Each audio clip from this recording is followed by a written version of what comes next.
Hello, this is Hans.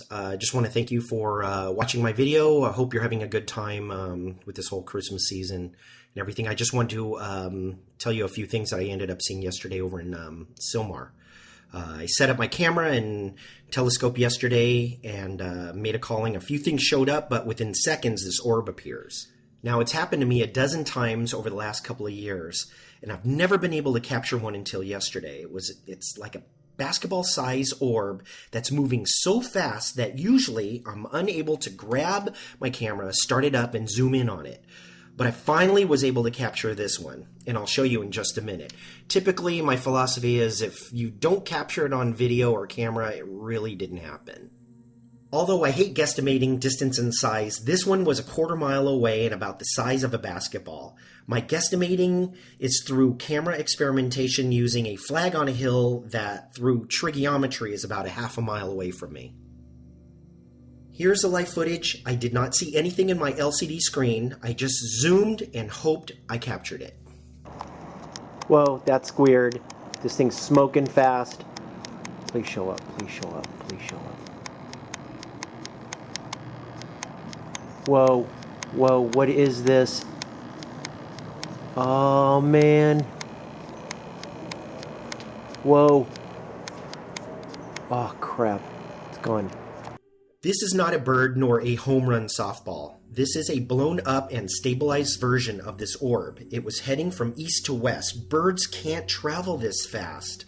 And even if it was a bird, at this distance, I would be able to recognize it on video.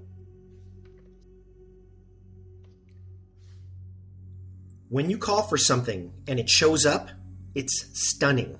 And people don't realize how hard it is to capture these things. It's moving fast and you're at 80 times zoom. It's much harder than what people think.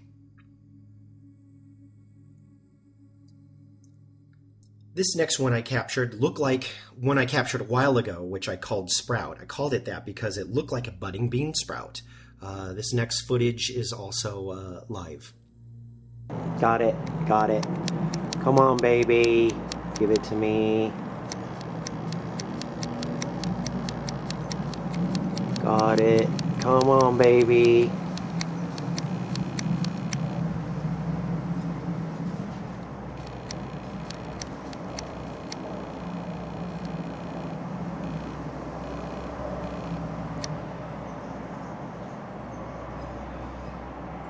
Thing's cooking.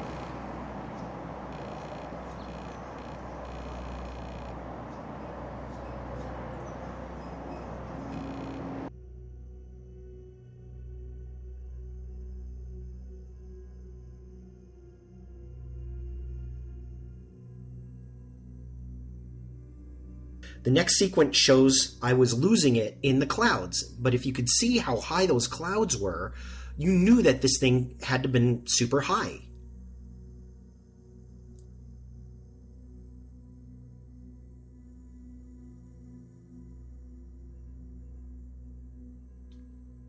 As you'll see in just a moment, the object disappears in the clouds. The next sequence is a Southwest airliner flying beneath the clouds. According to my iPhone app, Plane Finder, it says the plane is flying at an altitude of 15,000 feet, which is about 2 3/4 miles. Please note that this object and the next one are traveling as high as the clouds, but are moving in opposite directions, meaning that these objects are moving from east to west, whereas the clouds are moving from west to east.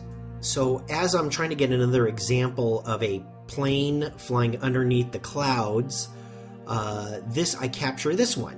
So you could see it's flying a little bit underneath the clouds here, but it's still very close.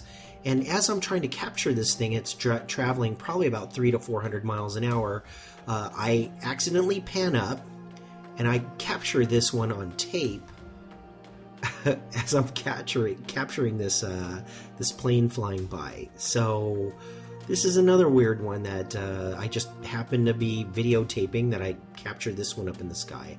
I didn't realize I captured it until I'm editing it, but I ended up stabilizing it, and this is what I end up finding. You've just another very strange one.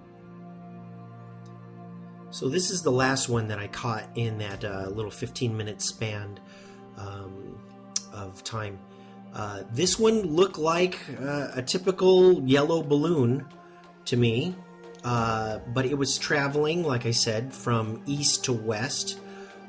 It was definitely traveling contra to the way the clouds were moving from west to east. And it looked pretty typical to me, except that the coloration was very, very vivid. And let's see, it was also perfectly round. This is what I found.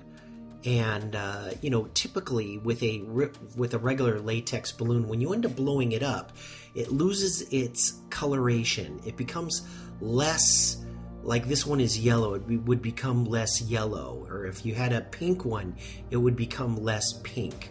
But I just found it was completely round, whereas a regular balloon is a little bit on the oblong. And you know, like I said, when you end up blowing up these balloons, they typically lose their coloration. They're not as dark as they typically are. But if you could see the one that was captured, it's very dark and very round. And sorry about those artifacts inside there, but I just found those to be very interesting.